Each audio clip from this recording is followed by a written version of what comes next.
ओम नमः सिद्धेभ्य। मंगलमय मंगल करण वीतराग विज्ञा नमो ताहि जाते भय अरहंतादि महा करि मंगल करि हो महाग्रंथ करण को काज जाते मिले समाज सब पावें निज पद राज। मोक्षों प्रकाशक ग्रंथराज पर अपनी चर्चा चल रही है। 9वें अधिकार में अपन देख रहे हैं कि सम्यक दर्शन का जो स्वरूप बताया गया है, तत्वार्थ श्रद्धानम सम्यक दर्शनम, ऐसा आचार्यों ने स्वरूप बताया। और इस स्वरूप में वास्तव में कोई दोष है नहीं, लेकिन सामने वाले के मन में कई प्रकार की शंकाएं होती हैं। तिर्यंच को कैसे ये सम्यक दर्शन होता होगा, या तिर्यंच को सम्यक दर्शन तो होता है, सम्यक दर्शन में उसको समस्या नहीं, उसे समस्या है तत्वार्थ श्रद्धा। तिर्यंच को ये तत्वार्थ श्रद्धान कैसे होता होगा, अथवा जिस समय सम्यक दृष्टि जीव वहां पे विषय भोगों में लगा हुआ, उस समय ये तत्वार्थ श्रद्धान कैसे होता होगा, अथवा जिस समय वो आत्मानुभव कर रहा है उस समय तो विकल्पों की मना है, तो ये तत्वार्थ श्रद्धान कैसे होता होगा। तो टोडरमल जी ने इन तीनों प्रश्नों का बहुत सुंदरता से जवाब दिया। इसके बाद चौथा प्रश्न और खड़ा हुआ था कि सिद्धों के तो सबका जानना होता, सभी तत्वों का श्रद्धान होता है, तो उसके तत्वार्थ श्रद्धान कैसे, इन 7 का ही कैसे।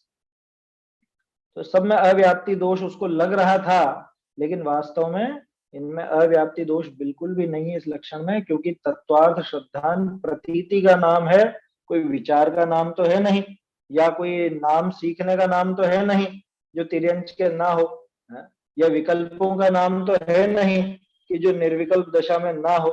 ये तो हर समय रहने वाली चीज है। जब सम्यक दर्शन रहेगा माने वो प्रतीति रहेगी, तो अपने आप ही ये सम्यक दर्शन का लक्षण उसके साथ साथ रहता है। इसलिए जहां तक सम्यक दर्शन है वहां तक तत्वार्थ श्रद्धा, या यूं कह लो कि जहां तक तत्वार्थ श्रद्धान है वहां तक सम्यक दर्शन है। सिद्ध दशा में भी तत्वार्थ श्रद्धान मौजूद है, उनके जो सम्यक तो मौजूद है उसमें तत्वार्थ श्रद्धान मौजूद है। कल अपन ने देखा था कि उनके कैसे होता है, जैसे संसारी जीव के उसके मति शुद्ध ज्ञान के आधार पर होता है, उनके केवल ज्ञान के आधार पर। यह ये जानता है कि मुझे संवर निर्जरा करके मोक्ष प्राप्त करना है, वहां वो जानने का मतलब उनको वैसा श्रद्धान है कि मैंने आश्रव निर्जरा पूर्वक, आश्रव और बंध की संवर और निर्जरा पूर्वक ये मोक्ष को प्राप्त किया है, इतना फर्क पड़ जाता। और आखिर में बहुत बढ़िया पंक्तियां टोडरमल जी ने लिखी थी कि केवली सिद्ध भगवान रागादि रूप परिणमित नहीं होते। अभी पूरे 3 लोक को जानते हैं, 3 लोक 3 काल की समस्त बातों को जानते हैं, उसके बाद भी रागादि रूप परिणमित नहीं होते, संसार अवस्था को नहीं चाहते हैं। तो ये किसका बल है, ये उस श्रद्धान का ही बल है। इसलिए चाहे वो तिर्यंच हो, चाहे वो विषय भोगों में लगा हुआ सम्यक दृष्टि हो, चाहे वो आत्मलीन हुआ सम्यक दृष्टि हो, चाहे वो सिद्ध भगवान हो, सभी के सम्यक दर्शन है, उसके साथ में तत्वार्थ श्रद्धान है ही है। इसलिए ये जो तत्वार्थ श्रद्धान लक्षण है, इसमें कोई अव्याप्ति नाम का दोष नहीं आता। यहां तक की बात हुई थी। अभी देखो एक अलग हटके कुछ प्रश्न है ना। एक लौकिक युक्ति लगा करके उसने प्रश्न किया, 322 पेज पर है, बीच वाला प्रश्न है ये। फिर प्रश्न है कि और इधर हस्तलिखित प्रति में 419 पर पढ़ता हूं। क्या कह रहे हैं, बहुरी प्रश्न। जो सम्यक दर्शन तो मोक्ष मार्ग कहा था, मोक्ष विषय का सद्भाव कैसे की। प्रश्न समझ में आया। वो यूं कहना चाह रहा है कि साहब ये तो रास्ता था ना, आपने इसको मंजिल कैसे कह दिया। ये तो मोक्ष मार्ग बताया गया था, मोक्ष थोड़ी ना बताया गया था। सम्यक दर्शन, सम्यक ज्ञान, सम्यक चारित्र को तो मोक्ष मार्ग कहा था ना। तो मोक्ष में इसका सद्भाव कैसे, क्यों। कह रहे भाई जो मार्ग है, मार्ग समाप्त होता है तब जाकर के वो उसका फल प्राप्त होता है। हमने तो यही देखा। जैसे यहां से अपन कोटा रोड है ना, कोटा रोड पकड़ करके कोटा जाते हैं, तो कोटा रोड कहां तक जाएगा कि वो कोटा तक जाएगा, कोटा में कोटा रोड नहीं मिलेगा, ऐसा ही है ना। भाई रास्ता तो रास्ता है, रास्ता छोड़ के तो घर में प्रवेश करोगे, तो ये तो मोक्ष महल का ये मार्ग है। अब इस मार्ग में सम्यक दर्शन है, तो ये उस मोक्ष महल में कैसे मिलेगा। बात समझ में आई? माने जो कारण है, कारण का तो अभाव हो जाता है ना कार्य होना का, ये उसका प्रश्न है। तो ये कहना चाहता है कि आप जो तत्वार्थ शब्दांत को सम्यक दर्शन बता रहे हो, यहां तक तो हम मान लेंगे, यहां तक माने संसार दशा, लेकिन जो मुक्त हो चुके हैं, जो मोक्ष पहुंच गए हैं, उन जीवों के सम्यक दर्शन तो है, लेकिन ये तत्वार्थ सिद्धांत कैसे है? अथवा हम तो उनके सम्यक दर्शन में ही प्रश्न खड़ा करेंगे। क्यों? क्योंकि सम्यक दर्शन तो मोक्ष का मार्ग था, ना कि मोक्ष था। तो जो मार्ग है वो उस मोक्ष रूप कैसे होगा, वो कार्य रूप कैसे होगा? ये उस सामने वाले का प्रश्न। देखिए का उत्तर, अब उसका यहाँ पे बहुत सुंदर उत्तर देते, कोई कारण ऐसा भी हो है जो कार्य सिद्ध भय भी नष्ट ना हो। दो तरह के कारण होते हैं, एक कुछ तो कारण ऐसे है कि जो खुद नष्ट होकर के और कार्य पैदा करते हैं। कार्य की उत्पत्ति तब होती है जब वो कारण का नाश हो। कुछ कारण ऐसे होते हैं, और कुछ कारण ऐसे होते हैं जो कार्य में भी शामिल रहते हैं, समाप्त नहीं होते, उनकी सत्ता का नाश नहीं होता। ऐसे होते हैं बहुत से कारण जो कार्य सिद्ध भय भी नष्ट ना हो। जैसे बहुत बढ़िया उदाहरण है, अन्य उदाहरण देने की आवश्यकता ही नहीं। जैसे काहू वृक्ष के कोई एक शाखा करी अनेक शाखा युक्त अवस्था भई, ठीक है,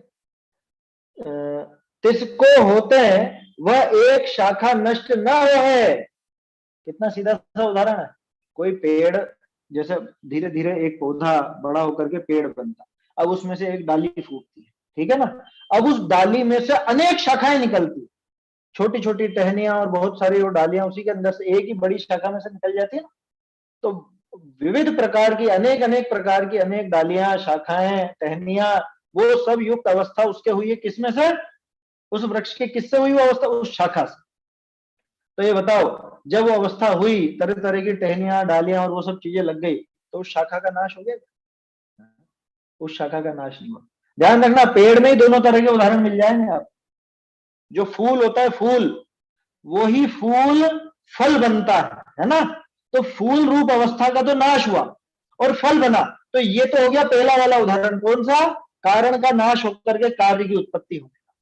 अब दूसरा उदाहरण, वो जो डाली थी, उसी डाली में से बड़ी शाखा थी, उसी शाखा में से छोटी छोटी डालियां, टहनियां, उसी में से पत्तियां, फूल वगैरह, ये सारी दशा हुई। तो उस बड़ी शाखा का नाश हुआ क्या कि नहीं हुआ? एक ही पेड़ में दोनों तरह के उदाहरण मिल जाएंगे आपको कारण, दोनों तरह के कारण। एक कारण तो ऐसा कि जिसकी सत्ता का नाश होता है तब जाकर के कार्य सामने आता है, और एक कारण ऐसा कि जो खुद बना रहता है और कार्य भी होता है। मतलब कार्य हो गया ना, तो कार्य के होने के साथ भी वो रहेगा। ऐसा ऐसा नहीं कि कार्य हो गया तो अब कारण नष्ट हो जाए, ऐसा बिल्कुल भी नहीं। तो कोई कारण ऐसा भी हो है जो कार्य सिद्ध भय भी नष्ट ना हो। जैसे काहू वृक्ष के कोई एक शाखा करी अनेक शाखा युक्त अवस्था भई, तिसको होते वह एक शाखा नष्ट न हो है। तैसे उसी तरह से काहू आत्मा के सम्यक्त गुण करी अनेक गुण युक्त मुक्त अवस्था। बिल्कुल सटीक उदाहरण बिठाया थोड़ा। मूल में वो सम्यक्त था, उस सम्यक्त के कारण अनेक गुणों युक्त अनंत अनंत गुण प्रकट हो जाते हैं ना सिद्ध अवस्था में, अनंत गुणों युक्त मुक्त अवस्था हो गई। और ताको होते हैं सम्यक्त गुण नष्ट ना हो। जैसे उसी बड़ी शाखा में से तरह तरह के सब काम हो गए, सारी टहनियां, पत्ते, फूल, फल इत्यादि वो सब चीजें आ गई, लेकिन उस बड़ी शाखा का नाश नहीं हुआ। ठीक उसी तरह से ये सम्यक्त रूप जो दशा थी, जो सम्यक्त गुण प्रकट हुआ, इसी से अनंत अनंत गुण युक्त मुक्त अवस्था हुई, लेकिन इस सम्यक्त का नाश नहीं हुआ। माने हर एक कारण का नाश होना जरूरी नहीं है कार्य के। कुछ कारण नष्ट होकर के उस कार्य रूप होते हैं, और कुछ कारण उस कार्य के साथ साथ चलते हैं। ऐसा समझना, दोनों ही तरह के कारण होते हैं। इसलिए कभी दिमाग में मत लाना कि कारण तो नष्ट होना ही चाहिए। क्यों होना चाहिए कारण नष्ट? कारण चलेगा ना साथ में, क्या दिक्कत? बिल्कुल सीधा उदाहरण, अन्य कोई लौकिक उदाहरण देने की आवश्यकता नहीं। तोड़रमल जी ने बहुत बढ़िया उदाहरण दिया है यहाँ। ताको होते सम्यक्त गुण नष्ट न हो है, ऐसे केवली सिद्ध भगवान के भी तत्वार्थ श्रद्धान लक्षण ही सम्यक तो पाइए है। ये असल में प्रश्न वो कल जो अपन ने बात करी थी ना, उसी के ऊपर खड़ा हुआ था कि साहब आप मुक्त जीवों के बता रहे हो सम्यक दर्शन और उनके तत्वार्थ श्रद्धान बता रहे हो। तो पहले तो तत्वार्थ श्रद्धान सिद्ध किया उन्होंने, अब फिर उसके बाद उसने सम्यक भी प्रश्न खड़ा कर दिया कि ये तो कारण था, कार्य में कैसे दिखाई दे रहा।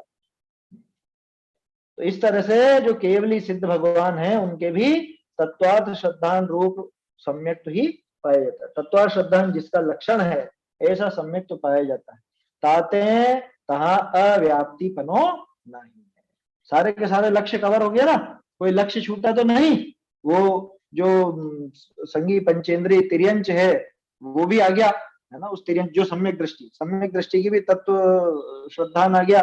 विषय भोगों में लगा हुआ सम्यक दृष्टि उसके भी आ गया है ना, आत्मलीनता वाले के भी तत्व श्रद्धान आ गया, सिद्धों के भी तत्व श्रद्धान आ गया, बाकी जो और सब वो भी आ गया। कौन छूटा बताओ, कौन ऐसा सम्यक दृष्टि छूट गया कि जिसमें तत्व श्रद्धान नहीं पाया जा रहा, तत्वार्थ का श्रद्धान नहीं पाया जा रहा, ऐसा कौन सा सम्यक दृष्टि बताओ? एक भी नहीं। कि ठीक है साहब, अव्याप्ति का चैप्टर तो क्लोज। अब अतिव्याप्ति देखते हैं।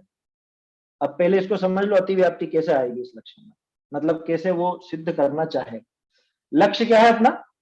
अपना लक्ष्य है सम्यक दर्शन, ठीक है, ये वाला ये लक्ष्य है। और अलक्ष्य क्या है? मिथ्या दर्शन, ठीक है ना। ये लक्ष्य हो गया सम्यक दर्शन, ये मिथ्या दर्शन अलक्ष्य हो गया। सम्यक दर्शन लक्ष्य है तो मिथ्या दर्शन अपने आप अलक्ष्य। लक्षण किसका बनाया? सम्यक दर्शन का। क्या लक्षण बनाया? तत्वार्थ श्रद्धा। तो अब इसमें अतिव्याप्ति कैसे आ सकती है? तब आ सकती है कि जब इस लक्ष्य रूप सम्यक दर्शन को छोड़ करके इसमें भी मिल जाए। माने इसमें तो मिल रहा है, हमने मानी बात कि सम्यक दृष्टि के तत्वार्थ श्रद्धान हो रहा है, ये तो बात मानी, लेकिन जो मिथ्या दृष्टि है उसके भी तत्वार्थ श्रद्धान अगर पाया जाए तो फिर अतिव्याप्ति दूषण आ जाएगा। समझ में आ रही बात? अतिक्रमण हो गया ना, अपनी बाउंड्री के बाहर निकल गया ना ये, समझ में आया? अपनी बाउंड्री के बाहर निकल गया। सम्यक दर्शन जहां जहां पाया जा रहा वहां वहां तत्वार्थ श्रद्धान पाया जाता, कोई दिक्कत नहीं थी। लेकिन सम्यक दर्शन को छोड़ के मिथ्या दर्शन के साथ भी अगर तत्वार्थ श्रद्धान पाया जाने लग जाए तो उसमें अतिव्याप्ति नाम का दोष है। तो अब बोलो, तत्वार्थ श्रद्धान होता है कि नहीं होता है मिथ्या दृष्टि के? होता है कि नहीं होता है? होता है तब तो अतिव्याप्ति आ जाए। आभास होता है, प्रश्न आभास तो होता है। आभास को थोड़ा अपन श्रद्धान कहेंगे। आभास का नाम श्रद्धान थोड़े ना। देखो प्रश्न देखते हैं अब, अतिव्याप्ति के लिए क्या प्रश्न उठा है। ये बात समझ में आ गई ना, अतिव्याप्ति कब घटित होगी उसमें? लक्ष्य को छोड़ के अलक्ष्य में भी जाए तो अतिव्याप्ति आएगी। लक्ष्य सम्यक दर्शन है, अलक्ष्य मिथ्या दर्शन है, तो उस सम्यक दर्शन लक्ष्य को छोड़कर अगर अलक्ष्य मिथ्या दर्शन में भी तत्वार्थ श्रद्धान पाया जाने लग जाए तो समझ लेना कि ये सम्यक का सही लक्षण नहीं हो सकता। ये इस प्रश्न में खड़ा कर रहा है। बहुरी प्रश्न, मिथ्या दृष्टि के भी तत्व श्रद्धान हो है, हम कैसे मान ले हो? ऐसा शास्त्र विषय निरूपण है। कौन से शास्त्र में निरूपण? प्रवचन सार विषय आत्मज्ञान शून्य तत्वार्थ श्रद्धान अकार्यकारी कया है। बोलो क्या? आत्मज्ञान शून्य तत्वार्थ श्रद्धान अकार्यकारी कया है। ताते सम्यक्त्व का लक्षण तत्वार्थ श्रद्धान कहें, इस विषय अतिव्याप्ति दूषण लागे है। और ये एक ही जगह नहीं कहा, ये चीज तो पहले भी दिखा चुके हैं टोडर में। देखिए ये अपन ने पहले भी देखी थी, आपको ध्यान हो तो 4 पेज पहले ही देखो, 318 में भी आई थी ना बात। ये नीचे से नीचे वाला बड़ा पैराग्राफ जो है, अथवा किसी के आभास मात्र है, जो अभी आप कह रहे थे आभास होता है, किसी के 234 पे भी, हाँ 234 पे भी, हाँ निशान लगवाया था पहले भी। अथवा किसी के आभास मात्र तत्वार्थ श्रद्धान होता है परंतु अभिप्राय में विपरीत पना नहीं छूटता। तो उस मिथ्या दृष्टि के तत्वार्थ श्रद्धान है कि नहीं है? लिखा है साहब वहां पर, लिखा 234 पे देखिए, गाथा 276 और 77 की टीका, आत्मख्याति टीका समय सार जी है ना, 234 पेज पर नीचे ही नीचे देखो। इसलिए समय सार में कहा है कि अभव्य को शब्द पर ध्यान दीजिए, अभव्य को तत्व श्रद्धान होने पर भी मिथ्या दर्शन ही रहता। अब लो इससे स्पष्ट और क्या चाहिए?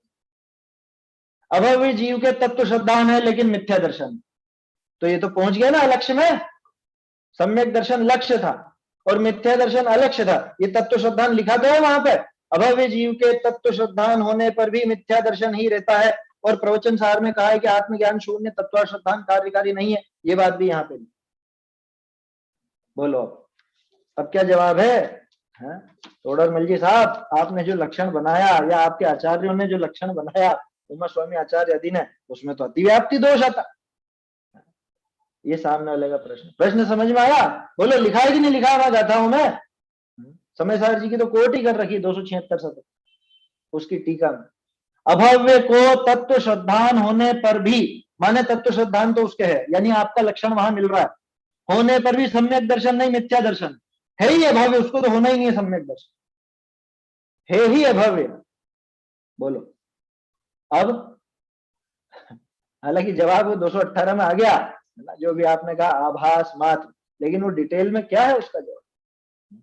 इतनी तो बात अपने को समझ में आ रही है कि तत्व श्रद्धान वास्तविक तो नहीं होगा, लेकिन कैसे घटित करें, कैसे सिद्ध करें कि वहां पे वास्तव में तत्व श्रद्धान नहीं, कैसे मान ले और कैसे कह दे, ये टोडरमल जी यहाँ पे जवाब देते हैं। बड़ी की मात्रा कर लीजिएगा मिथ्या दृष्टि शब्द जो आया अभी लाइन से, इस पेज में और अगले पेज में, इस पेज में 1 2 3 4, अगले पेज में भी 2 जगह पे मिथ्या दृष्टि शब्द है, वहां पे बड़ी की मात्रा लगा लीजिएगा, है ना, बार बार तो क्या बताऊं। हाँ, शास्त्र विषय ऐसा निरूपण है। अब ये अगर इसको आप सम्यक्त्व लक्षण बनाओगे तो इसमें अतिव्याप्ति नाम का दोष लगेगा। ता का समाधान, अब देखो समाधान, मिथ्या दृष्टि के जो तत्व श्रद्धान कया है सो नाम निक्षेप करी गया है। लो जवाब तो इतने में ही हो गया कायदे से, ये नाम दिया बस नाम, समझ में ही बात। नाम निक्षेप समझते हैं ना, नाम निक्षेप मतलब उसमें वो गुण हो चाहे नहीं हो, वो नाम रख दिया। क्या पहले हमारे यहाँ पे बर्तन वगैरह और वो झाड़ू पोछे करने के लिए एक भाई आती थी, उसका नाम था रानी। समझ में आई बात, रानी। अब बोलो नाम तो है रानी, रानी का काम क्या होता है? रानी तो राज करती है, आया समझ? किसी का नाम रानी हो, और ऐसे बहुत है? किसी का नाम हो धनपति, आया समझ में? ऐसा एक वो दोहा भी है क्या, अमर मरत है जहां, ऐसा करके कुछ है, धनपति मांगे भीख, कंचनिया लकड़ी बीने, ऐसा करके कुछ वो दोहा बना हुआ है ना। मतलब ये विचित्रता है संसार की, कि अरे साहब किसकी शव यात्रा निकल रही है? अमरलाल जी की, कि अमरलाल जी मर गए, बोलो नाम है अमरलाल, किसी का हो तो ऐसा व्यक्तिगत कोई बात नहीं है, लेकिन नाम निक्षेप इसी तरह से काम करता है, उसमें वो गुण हो चाहे नहीं हो, समझ में आ रही है बात, उसमें वो गुण हो चाहे बिल्कुल भी नहीं हो। हमारे ऊपर किराएदार रहते थे ना, उनमें वो एक महिला थी, उसका नाम था गोलू। अब गोलू तो गोल मटोल होना चाहिए, वो तो बिल्कुल सूखड़ी, समझ में? तो नाम से नाम निक्षेप है, वो तो नाम रख दिया गया जो रख दिया गया, उसमें क्या बड़ी बात। अपन सबके नाम सब इसी तरह के रखे जाते हैं, कोई बड़ी बात नहीं है उसका, उसमें वो गुण होना जरूरी नहीं है, उसको कहते हैं नाम निक्षेप। नाम स्थापना द्रव्य भाव 4 प्रकार के निक्षेप होते हैं लोक व्यवहार चलाने के लिए, तो उनमें से नाम निक्षेप वास्तव में इसी तरह का होता है, वो उसमें गुण हो चाहे नहीं हो, चाहे विपरीत हो, क्या नाम हो उसका समझ लो निर्भय सिंह या अभय सिंह, अभय कुमार, ऐसा कुछ नाम हो, और बहुत डरपोक हो, ऐसा ऐसा ऊट पटांग रख देते हैं। अरे नाम तो बहुत चलते हैं, लोगों को इतनी समझ नहीं रहती कि स्त्री का नाम है कि पुरुष का नाम, उनको लगता है सविता, जैसे सविता नाम हो किसी का हो तो अन्यथा मत लीजिएगा। सविता होता सूर्य, सविता पुल्लिंग शब्द है, ज्योति पुल्लिंग शब्द है, नाम रख दिया जाता है स्त्रियों, ऐसे बहुत से स्त्रियों के नाम पुरुषों के रख दिए जाते हैं, उसमें क्या बड़ी बात, समझ में ही बात। ये तो नाम निक्षेप है, कुछ भी रख सकते हैं। तो ये जो मिथ्या दृष्टि के तत्व श्रद्धान कहा गया, जहां पे कहा गया, एक सेकंड भैया, वहां किस हिसाब से कहा है कि नाम निक्षेप कर, नाम निक्षेप से कहा गया है, जामे तत्व श्रद्धान का गुण नहीं और व्यवहार विषय जाका नाम तत्व श्रद्धान कहिए सो मिथ्या दृष्टि के हो। ये तो पहला जवाब, पहला तर्क किया टोडरमल ने। अभी 2-4 तर्क देंगे कि क्यों कह दिया वहां पर, या वहां पे क्यों नहीं तत्व श्रद्धान मान। बोलो भैया। इसको अगर भैया 7 तत्वों का नहीं कह के केवल इतना सही कह देते कि मात्र जीव तत्व के श्रद्धान का नाम सम्यक दर्शन है, तो उसमें क्या दिक्कत हो जाती? ये तो अपन देख चुके हैं ना पहले, कोई दिक्कत नहीं थी, वो सारे के सारे साथ ही चलते हैं। अभी ये आगे आएगा है ना, समन्वय जो आएगा ना, अलग अलग लक्षण बताएंगे, आत्मा के शुद्धांत का नाम सम्यक दर्शन, सात तत्व के शुद्धांत का नाम सम्यक दर्शन। तो वहां जो आत्मा कहा, जो आप कह रहे हो ना कि अकेले जीव का शुद्धांत कह देते, तो क्या दिक्कत थी? कि दिक्कत तो ये खड़ी होती है कि वो बाकी का नहीं करता, फिर क्या होता? और जीव का शुद्धांत भी वास्तव में तो तभी कहलाता है जब पूरे सबका एक साथ। ये आगे आएगा जवाब, है ना, थोड़ा सा इंतजार करना पड़ेगा आपको पूरा विस्तार में। तो बाकी संक्षेप में इतना समझ लो कि वो अकेले जीव का कभी होता नहीं है। जीव का होगा तो कैसा होगा ये बताओ? ये पहले भी लिख चुके हैं टोडरमल जी। ये दो तो सामान्य है, कौन? जीव और अजीव, और बाकी ये पांच इन्हीं के विशेष है। बिना विशेषों के सामान्य होता नहीं। भाई गुण पर्याय तो होंगे ना उसके। कैसा जीव, कैसा अजीव, कैसा श्रद्धान करोगे जीव का? उसका बहुत सुंदर जवाब देंगे टोडरमल जी आगे, बहुत बढ़िया प्रकरण है आगे जो आएगा। अभी मेरे ख्याल से आज अपना ये पूरा हो जाएगा ना प्रकरण, इसके बाद वही प्रकरण। तो सम्यक दर्शन की चार परिभाषाएं जगत में प्रचलित है। क्या? देव शास्त्र गुरु का श्रद्धान, सात तत्व का श्रद्धान, आपापर का श्रद्धान और आत्मा का श्रद्धान। तो आपका जो प्रश्न है ना वो आत्मा का श्रद्धान में गर्भित है। क्या कि अकेले जीव का श्रद्धान हो ऐसा कह दे तो क्या दिक्कत? दिक्कत कुछ भी नहीं है, लेकिन समझ लेना पहले जीव का अकेले का श्रद्धान कैसा होता है, उसमें सात तत्व का श्रद्धान गर्भित है या नहीं, वो समझ में आ जाएगा। उसके अंदर बहुत विस्तार से उन्होंने दिया है टोडरमल जी ने। अंतिम प्रकरण है पूर्ण रूप से, तो इसके बाद जो प्रकरण आएगा वो तो अधूरा रह गया। क्या जो वो अपन देखेंगे ना वो अंतिम प्रकरण जैसा समझना। देखो तो पहला तर्क तो क्या दिया कि साहब नाम निक्षेप से कहा है, इसलिए ज्यादा उसको लेकर के आप बहुत अकुल व्याकुल मत हो कि वहां मिथ्या दृष्टि के भी बता दिया तो अति व्याप्ति नहीं आएगा। सिर्फ नाम के लिए कहा है, नाम के लिए। देखो आगे, अथवा है ना, ये नाम निक्षेप का आ गया ना समझ में, कि व्यवहार में जिसका नाम तत्व श्रद्धान कहते हैं, व्यवहार से कह देते हैं। किसको कह देते हैं? कि जैसे आपने सात तत्व के बारे में बहुत अच्छे से समझ लिया, आपको उनके नाम भी याद हैं, परिभाषाएं भी याद हैं, परीक्षाएं भी आपने दी हैं, और बहुत बिल्कुल क्लियर है आपको, क्या सारे विस्तार सहित आप समझ चुके हो, तो व्यवहार से कह देते हैं हाँ हाँ तत्व श्रद्धान, इस तरह से कह दिया। उसके पहले एक चीज लिखी थी यहां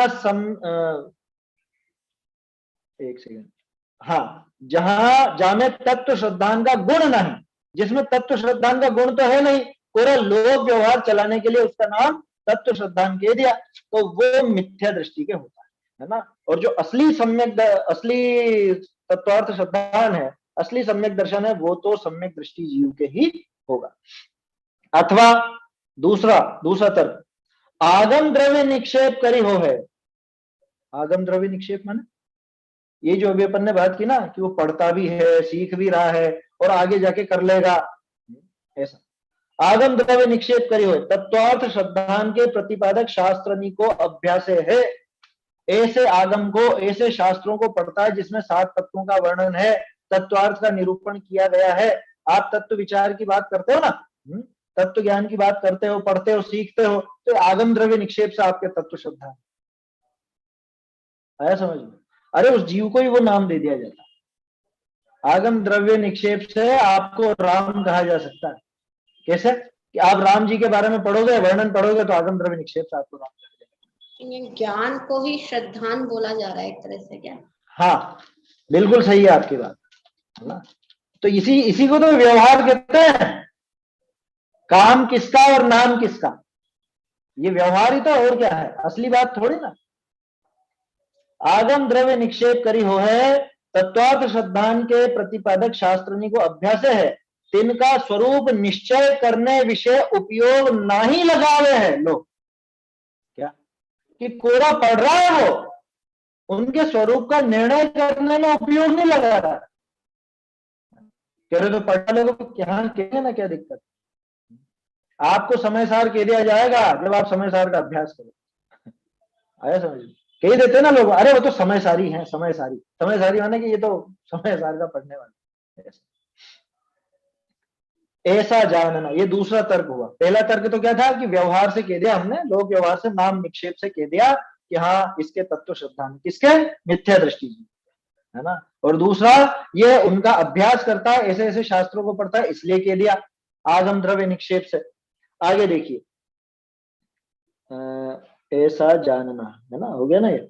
बहुरी यहाँ सम्यक्त्व का लक्षण तत्वार्थ श्रद्धांत कया है, कहाँ पे, यहाँ पे हमने, या हमारे जो गुरु हैं, आचार्य हैं, उन्होंने जो सम्यक्त्व का लक्षण तत्वार्थ श्रद्धांत कहा, वो कैसे कहा?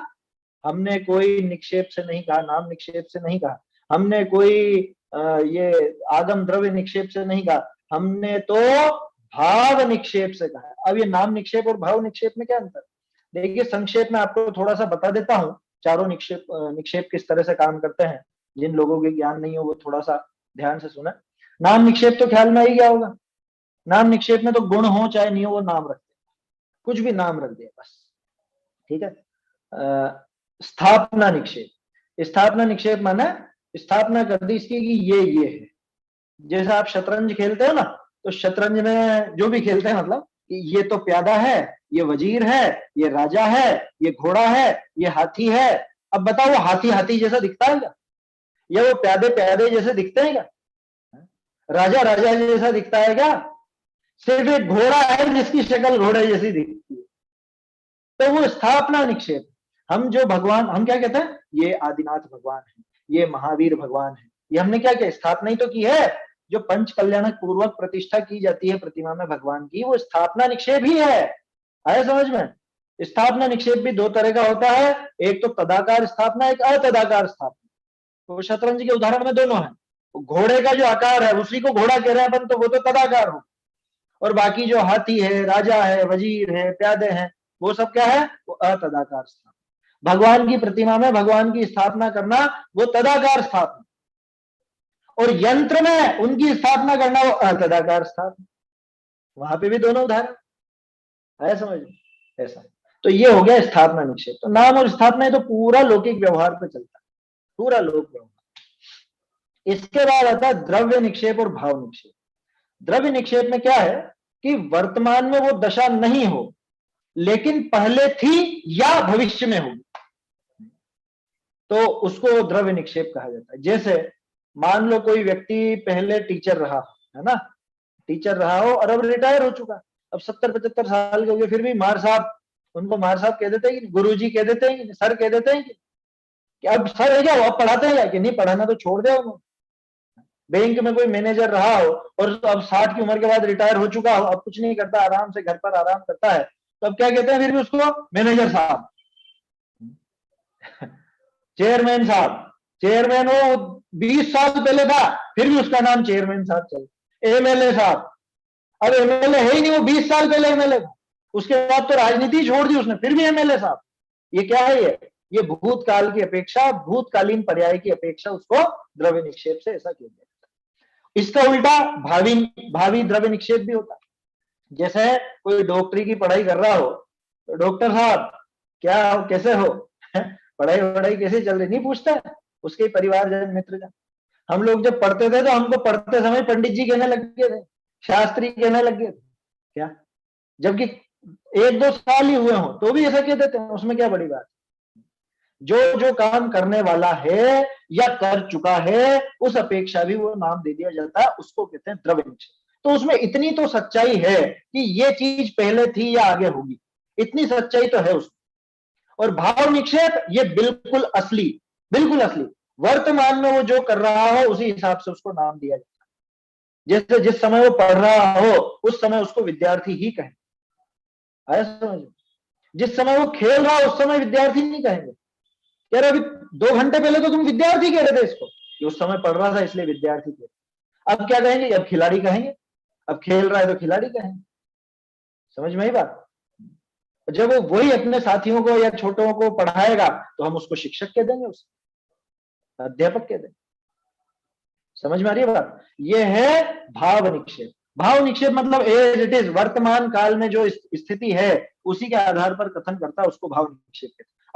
अब यहां देखो, उसने जो प्रश्न किया था, उसका प्रश्न क्या था सामने वाले का, कि साहब मिथ्या दृष्टि के तत्वार्थ श्रद्धांत पाया जा रहा है, आपके शास्त्रों में लिखा कि मिथ्या दृष्टि के तत्व श्रद्धांत, तो फिर ये तो अतिव्याप्ति दूषण आ गया कि नहीं आया। हमने मिथ्या दृष्टि को, अभव्य को जो तत्व श्रद्धान होना कहा है वो सिर्फ और सिर्फ नाम निक्षेप से कहा है या इस आगम द्रव्य निक्षेप से कहा। द्रव्य निक्षेप का ही एक भेद आगम द्रव्य निक्षेप भी। उसने जो दो शब्द दिए ना भैया, देखो प्रश्न जब उसने किया तो उसने बोला तत्व श्रद्धान, जबकि नीचे लिखा वो तत्वार्थ श्रद्धान। तो वो दिक्कत नहीं है, वो तो शॉर्ट में कह दिया, उससे उसमें दिक्कत नहीं है। वो तो तत्व श्रद्धान बोलो कि तत्वार्थ श्रद्धान बोलो, समस्या नहीं है। टोडरमल जी पहले दे चुके हैं इसका जवाब। जब तत्वार्थ शब्द अपन ने देखा था ना, तभी ये बात आई थी कि कहीं पर तत्व श्रद्धान भी लिखा मिले या अर्थ श्रद्धान भी लिखा मिले तो उसको तत्वार्थ श्रद्धान ही समझना, ऐसा उन्होंने बताया है। तो उसमें समस्या नहीं है, वो तो कोई दिक्कत नहीं है उसके अंदर, वो एक ही चीज, तत्व श्रद्धान बोलो चाहे तत्वार्थ श्रद्धान। अब क्या कह रहे हैं टोडरमल जी की मिथ्या दृष्टि के हमने जो तत्व श्रद्धान बताया है वो तो सिर्फ नाम निक्षेप से बताया या आगम द्रव्य निक्षेप से बताया, और सम्यक दृष्टि के जो हम तत्व श्रद्धान बता रहे हैं वो किससे बता रहे हैं, वो भाव निक्षेप से बता रहे हैं। माने वर्तमान में वो उस तत्वार्थ श्रद्धान तत्व श्रद्धान सहित है, वर्तमान में है, आगे होगा या पहले था ऐसी बात ही नहीं, अभी है, अभी तत्काल में, ऐसा। तो इतना जमीन आसमान का अंतर है, ऐसा समझ। क्या कह रहे हैं, बहुरी यहां सम्यक्त्व का लक्षण तत्वार्थ श्रद्धान कया है, सो भाव निक्षेप करी गया है। बहुरी एक सेकंड, सो गुण सहित साचा तत्वार्थ श्रद्धान मिथ्या दृष्टि के कदाचित न हो। क्या मतलब, कभी कभी नहीं होगा, कभी हो जाएगा, ऐसा कदाचित ना हो माने कभी नहीं होगा। मिथ्या दृष्टि जीव के गुण सहित सच्चा तत्व श्रद्धान, गुण सहित सच्चा तत्व श्रद्धान माने कि जो तत्वार्थ श्रद्धान का स्वरूप है उस स्वरूप सहित तो उसके कभी होने वाला है, कभी नहीं होने वाला, तो कभी भी नहीं होगा कि हाँ मिथ्या तो अवस्था में कभी नहीं होगा। सम्यक दृष्टि हो जाएगा तो उसको मिथ्या दृष्टि थोड़ा कहेंगे हम, फिर तो सम्यक दृष्टि हो गया। पार्टी बदल लेगा तब हो जाएगा, आया समझ, वो पार्टी बदलना ही उसके साथ होगा, तत्वार्थ श्रद्धान के साथ ही सम्यक दर्शन होगा, और जब तक सम्यक दर्शन रहेगा तब तक तत्वार्थ श्रद्धान भी रहेगा, चाहे वो संसार में रहे चाहे मुक्त दशा, फर्क ही नहीं पड़ेगा, ऐसा।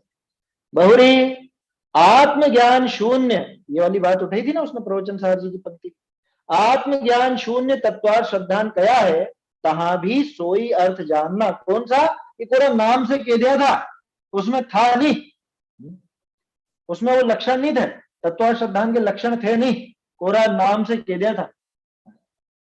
ये आगे खूब अच्छे से समझ में आएगा, जहां पे देवशास्त्र गुरु का श्रद्धान होते ही सम्यक दर्शन कह देते हैं, वहां भी ये बात समझ में आएगी। अरे श्रावक कह देते हैं, श्रावक, आपको ध्यान हो तो जब अपन ये 8वें अधिकार में देख रहे थे अनुयोगों का व्याख्यान विधान, वहां भी इस तरह की बात थी, किसी में थोड़ा भी कोई गुण देख करके वो गुण बता देते, या उससे मिलता जुलता देख करके भी बता देते। उस श्रेणी को श्रावक कहा, श्रावकोत्तम कहा। अब बोलो श्रावक पन्ना था क्या उसके, उसके तो नहीं था श्रावक पन्ना, लेकिन कह दिया, नाम निक्षेप से कह दिया, कोई बड़ी बात नहीं। बहुरी आत्मज्ञान शून्य तत्वार्थ श्रद्धान कया है, तहां भी सोई अर्थ जानना।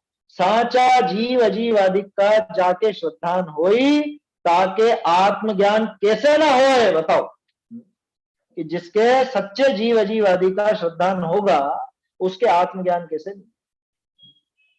एक सेकंड, होए ही होए, ये इसके साथ जोड़ दे, होए ही होए, कोई ही मिथ्या दृष्टि के साचा तत्वार्थ श्रद्धान सर्वथा न पाइये है, ताते तिस लक्षण विषय अति व्याप्ति दूषण न लगे। क्या कहते हैं, ये तो बिल्कुल एकदम फाइनल जजमेंट आ गया सुप्रीम कोर्ट का, कि मिथ्या दृष्टि जीव के किसी भी तरह से किसी भी दशा में कभी भी है, कोई अपेक्षा ले लो उसके, वो तत्वार्थ श्रद्धान सच्चा, सच्चा शब्द लगाया टोडरमल जी ने, ये सच्चा शब्द बहुत काम का है, आगे एक प्रकरण में बहुत अर्थ निकालेगा जबरदस्त। ये सच्चा तत्वार्थ श्रद्धान उसके कभी होगा ही नहीं। अरे कभी कैसे कह रहे हो आप, ये होगा जब वो सम्यक दृष्टि कहलाएगा, मत परवाह करो, चिंता मत करो कि उसके नहीं होता। उसके पीछे हेतु भी दिया ना कि जिसको जीव अजीव आदि का श्रद्धान होगा उसको आत्मज्ञान कैसे नहीं होगा, और आत्मज्ञान होगा तो सम्यक दर्शन कैसे नहीं होगा, ये बताओ। तो अगर तत्वार्थ श्रद्धान इसके होता तो इसको आत्मज्ञान होता, तो सम्यक दृष्टि होता ना ये फिर, लेकिन न तो इसके आत्मज्ञान है न इसके सम्यक दर्शन है, इसलिए इसके कोरी रीडिंग है, रीडिंग, सिर्फ पढ़ा है इसने, नाम सीख लिए हैं, परिभाषाएं सीख ली हैं, इसका अभ्यास कर लिया, लेकिन ये वास्तविक तत्वार्थ श्रद्धान नहीं। क्योंकि जिसको असली जीव अजीव का श्रद्धान हो, तो जीव मैं हूं, जीव मैं हूं, मैं माने आत्मा, तो आत्मा जीव है या जीव है सोई आत्मा है, इतना इतना श्रद्धान नहीं होगा। तो वो 7 तत्वों का श्रद्धान उसको होगा ही होगा, और जिसके 7 तत्वों का श्रद्धान है उसके सम्यक दर्शन होगा ही होगा, और जिसके मिथ्या दर्शन है उसके किसी भी अपेक्षा, लिख देना सर्वथा, सर्वथा उसके सम्यक दर्शन नहीं होगा। मिथ्या दृष्टि के साचा तत्वार्थ श्रद्धान सर्वथा न पाइए है, ताते इस लक्षण विषय अति व्याप्ति दूषण न ला। देखो अव्याप्ति दिखाने के लिए तो 4 कुतर्क करे थे उसने, अति व्याप्ति में क्या दिखाएगा, लक्ष्य को छोड़ के एक अलग ही तो दिखाएगा, मिथ्या दर्शन दिखाएगा। तो वो व्यवहार सम्यक दर्शन किसे बोलेंगे अपन? व्यवहार सम्यक दर्शन किसे बोलेंगे? ये किसके होएगा ये? जिसके निश्चय सम्यक दर्शन होगा उसी के व्यवहार सम्यक दर्शन। अच्छा, अभव्य को नहीं होगा? नहीं, व्यवहार सम्यक दर्शन भी नहीं होगा? नहीं होगा। अरे व्यवहार किससे होता है? शक्कर का डब्बा कहाँ होता है, मतलब कब कहलाएगा शक्कर का डब्बा? हाँ, जब शक्कर होगी। शक्कर होगी तभी शक्कर का डब्बा कहोगे ना, खाली डब्बे को तो कभी नहीं कहोगे आप भी शक्कर का डब्बा। बस वैसी बात है। अच्छा एक और चीज, पहले डब्बा होगा कि पहले शक्कर होगी? शक्कर। शक्कर भरी होगी पहले, तभी जाकर के उस डब्बे को शक्कर का डब्बा। इसलिए जिसके दिमाग में ये होगी पहले व्यवहार तो होगा तभी जाके तो आगे निश्चय प्राप्त होगा, भूल में मत रहना। वो निश्चय होगा तो व्यवहार साथ में, निश्चय से व्यवहार की व्याप्ति है। हाँ वो तो दोनों की है, दोनों की एक दूसरे के साथ है। बिना निश्चय के व्यवहार नहीं होगा और बिना व्यवहार के निश्चय नहीं होगा, क्योंकि निश्चय का कोई बाहरी रूप भी साथ में चलेगा। तो जो बाहरी रूप साथ में चलेगा उसी का नाम व्यवहार है, ना कि जो मिथ्या दृष्टि के पाया जाए वो व्यवहार। पर आजकल तो कोई भी माता जी या कोई भी लोग जो अपन पूजा पाठ कर रहे हैं, व्रत नियम पाल रहे हैं, तो वो कहते हैं सम्यक दृष्टि हो। हाँ वो तो पहले भी अपन ने कई बार बात की ना। अरे लोगों को सिखाया जाता है ऐसा, आप जैन कुल में पैदा हुए हो, आप सत्य देवशास्त्र गुरु को मानते हो, आप पूजा पाठ करते हो, आप सम्यक दृष्टि, हाँ सम्यक दृष्टि मान रहे हो व्यवहार से। अब उनको समझ में नहीं आ रही है कि ये किस हिसाब से कही गई व्याख्या थी, ये जो परिभाषा बनाई गई थी ये किस हिसाब से बनाई गई थी, क्यों बनाई गई थी, इसके पीछे का अभिप्राय क्या। इसलिए मैं कह रहा हूँ आगे जो प्रकरण आने वाला है, चारों लक्षणों का समन्वय, वो बहुत अच्छे से समझने जैसा है। ये 9वां अधिकार है ना, सबसे महत्वपूर्ण प्रकरणों का समन्वय है, आया समझ। मोक्ष प्रकाशक के सबसे ज्यादा महत्वपूर्ण प्रकरण इसी में है, 9वें अधिकार। पुरुषार्थ से मोक्ष प्राप्ति ले लो, चाहे मोक्ष मार्ग का स्वरूप ले लो, चाहे ये अभी जो अपन देखेंगे तो चारों लक्षणों का समन्वय ले लो, बहुत महत्वपूर्ण प्रकरण। 9वां अधिकार ऐसे मत समझ लेना यार ये तो अधूरा रह गया था इसलिए क्या पता कैसा हो। सबसे महत्वपूर्ण प्रकरण है इसके अंदर, सबसे ज्यादा अच्छे से समझने का है। तो जिनके दिमाग में ऐसा हो कि भाई ऐसा भी तो होता है सम्यक दर्शन, देवशास्त्र गुरु का श्रद्धान हो तो वो भी तो सम्यक दर्शन होता है, ये होता है ना, लेकिन उसके साथ क्या चलता है ये भी देख ले। कोरा तुम वहां पे नमस्कार कर लेते हो, उनको उनकी जय बोल देते हो, इतने मात्र से सम्यक दर्शन नहीं हो जाए। अरे सोचो तो सही, सीधा सा तर्क है बिल्कुल बाल बुद्धि जैसा। क्या ये बताओ वो द्रव्यलिंगी मुनिराज की क्या कमी रह गई फिर, जो मिथ्या दृष्टि कह रहे हो आप, उनके क्या कमी रह गई? 28 मूल गुणों में कोई कमी है उनके? कोई कमी नहीं। देवशास्त्र गुरु के श्रद्धान में कोई कमी है? कोई कमी नहीं। बताओ फिर कैसा आप मिथ्या दृष्टि कह रहे हो? माने सम्यक दर्शन कुछ अलग चीज है ना, कुछ ऐसी बात रही जो अभी बाकी रही। फिर क्यों न विचारत है मन से कछु और रहो इन साधन से, आया समझ। तो कुछ और बात रह गई जो आज तक नहीं हुई, वो बाकी है, तो उसका विचार करना जरूरी। चलिए देखते हैं। तो अव्याप्ति की बात हो गई, अतिव्याप्ति की बात भी हो गई, अब असंभवी की बात भी कर ही लेते हैं, है तो सही वो भी बेचारा लक्षणाभास। लेकिन जब अव्याप्ति अतिव्याप्ति घटित नहीं हो तो असंभव कहां से घटित हो जाए। फिर भी उसके बारे में भी टोडामल जी ने एक प्रश्न दिया है, वो पढ़ते हैं। बहुरी जो ये तत्व श्रद्धान लक्षण कया सो असंभवी भी नहीं है। असंभवी लिखा है ना, हाँ ठीक है। हाँ इसमें इस पैराग्राफ में भी 2 लाइन बाद एक, चलो वो आएगी जब भी बता दूंगा। असंभवी भी नहीं है, जाते सम्यक्त्व का प्रतिपक्षी मिथ्यात्व का यह नहीं है। कितना सीधा तर्क दिया। सम्यक्त्व के प्रतिपक्षी में पाया जा रहा है क्या? सम्यक्त्व का प्रतिपक्षी कौन है? मिथ्यात्व। और मिथ्यात्व में ये नहीं पाया जाता, और सम्यक्त्व में पाया ही जाता है। असंभवी दोष कब लगता है? कि जब उस वस्तु में, उस लक्ष्य में वो लक्षण नहीं पाया जाए। तो बोलो, सम्यक्त्व में तो तत्व श्रद्धान पाया ही जा रहा है, पाया ही जा रहा है, और इसके अलावा वो मिथ्यात्व में तो पाया ही नहीं जा रहा है, तो इसमें असंभवीपना भी नहीं आता। वाक् का लक्षण इससे विपरीतता लिए हैं, है ना। यहाँ सम्यक्त्व के लक्षण में तत्वार्थ श्रद्धान है, और मिथ्यात्व के लक्षण में अतत्व श्रद्धान आएगा, तत्वार्थ का अश्रद्धान आएगा, ऐसी बात आएगी। ठीक है ना। ऐसे अव्याप्ति, अतिव्याप्ति, असंभवीपना, है ना। दोष का नाम असंभवीपना है, असंभवपना नहीं है। वह में छोटी ई की मात्रा लगा ले, नहीं, दोष के ही नाम है अव्याप्ति, अतिव्याप्ति, असंभवी। ऐसे अव्याप्ति, अतिव्याप्ति, असंभवीपना करी रहित सर्व सम्यक दृष्टिनी विषय, सारी सम्यक दृष्टियों में तो पाइए और कोई मिथ्या दृष्टि विषय न पाइए, ऐसा सम्यक दर्शन का साचा लक्षण तत्वार्थ श्रद्धान है। समझ में ही बात। एक भी सम्यक दृष्टि ऐसा नहीं मिलेगा कि जिसके तत्वार्थ श्रद्धान नहीं पाया जाता, चाहे वो संगी पंचेंद्रिय मनुष्य हो, चाहे वो संगी पंचेंद्रिय तिर्यंच हो, चाहे सातवें नरक का नारकी हो, चाहे देव हो, चाहे केवली हो, चाहे विषय भोगों में लगा हो, चाहे आत्मलीनता हो, चाहे कुछ भी कर रहा हो, लेकिन वो प्रतीति तो, वो श्रद्धान तो उसके पाया ही जाता। जब जब सम्यक तो है तब तब वो तत्वार्थ श्रद्धान भी है। और इसका उल्टा, एक भी मिथ्या दृष्टि ऐसा नहीं मिलेगा जिसके तत्वार्थ श्रद्धान पाया है। आया समझ में? ऐसा एक भी सम्यक दृष्टि नहीं कि जिसके तत्वार्थ श्रद्धान ना हो, और ऐसा एक भी मिथ्या दृष्टि नहीं जिसके तत्वार्थ श्रद्धान हो। इसलिए ये बिल्कुल निर्दोष लक्षण। आया समझ में? लक्षण की परिभाषा ही यही है। क्या देखी थी अपन ने परिभाषा लक्षण की? जो अनेक मिली हुई वस्तुओं में से किसी एक वस्तु को भिन्न सिद्ध कर दे, तो कब सिद्ध कर पाएगी? कि वो उसी वस्तु में हो, बाकी में नहीं हो, वो उस लक्ष्य में ही मिले, अलक्ष्य में नहीं मिले, तभी जाकर के तो भिन्नता स्थापित कर पाएगी ना वो। मतलब वो लक्षण तभी जाके उसको भिन्न कह पाए, सिद्ध कर पाएगा। तो इसलिए सम्यक दर्शन को बाकी सब चीजों से भिन्न बताने वाला सम्यक दर्शन का सच्चा लक्षण ये तत्वार्थ श्रद्धान ही है।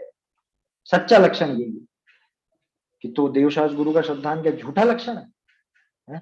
आपा पर का श्रद्धान क्या झूठा लक्षण है? या आत्मा का श्रद्धान क्या झूठा लक्षण है? ये प्रश्न खड़ा हो गया ना अब, है? तो इस प्रश्न का जवाब अपने अगले प्रकरण में छुपा हुआ है। ये साहब ये झूठे नहीं है, लेकिन इनकी वास्तविकता क्या है?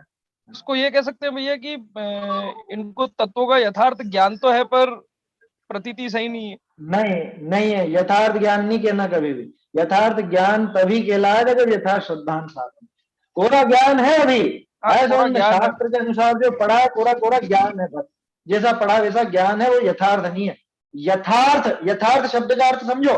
यथा अर्थ माने वो वस्तु, यथा माने जैसी, तो जैसी वो वस्तु हो वैसा का वैसा ही वो ज्ञान हो जाए, तब जाके यथार्थ ज्ञान कहलाता। आपको ध्यान हो तो शायद दूसरा या तीसरा कौन सा अधिकार था जहां पे अपन ने वो ज्ञानावरण आदि के संबंध में बात करी थी क्या? वहां पे ये बात आई थी कि वो सांप को सांप कहता है मिथ्या दृष्टि तो भी उसका ज्ञान गलत, और ये सांप को रस्सी कहता है तो भी इसका ज्ञान सही। क्या कह रहा है? इसके यथार्थ ज्ञान है या नहीं? जो सांप को सांप बोल रहा है उसके यथार्थ ज्ञान है या नहीं? नहीं, वो मिथ्या दृष्टि है तो उसके नहीं है। क्यों? क्योंकि उसके ज्ञान में वो स्वरूप विपर्यय, कारण विपर्यय, भेदाभेद विपर्यय, वो सब विपरीतताएं पड़ी हुई। वो बारीक बात है। अभी तो ये जो चीज है कि भाई ये बाकी के लक्षण सही है या नहीं है, सही है तो किस प्रकार है, या हम इनका क्या अर्थ समझे, ये सारी बातें आप चलने वाले प्रकरण में आने वाली है ना। उसमें आप लोग बहुत उपयोग को दृढ़ करके बैठे, स्थिर करके बैठे, और पहले से पढ़ करके आए तो बहुत अच्छा रहेगा, विशेष समझ में आएगा।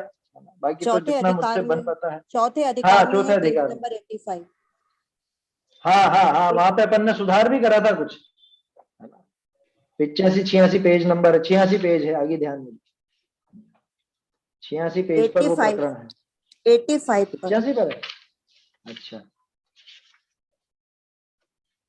हाँ, मिथ्या दृष्टि के सर्व जानने को मिथ्या ज्ञान ही कहा, और सम्यक दृष्टि के सर्व जानने को सम्यक ज्ञान। उसके बाद 86 पे तो वो है यथार्थ और अयथार्थ ज्ञान का कारण।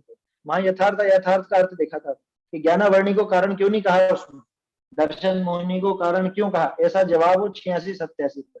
इसकी भूमिका 85 पर ही है कि मिथ्या दृष्टि का सारा जानना मिथ्या ज्ञान, सम्यक दृष्टि का सारा जानना सम्यक ज्ञान, चाहे ज्यादा हो चाहे कम हो उससे फर्क नहीं पड़ता।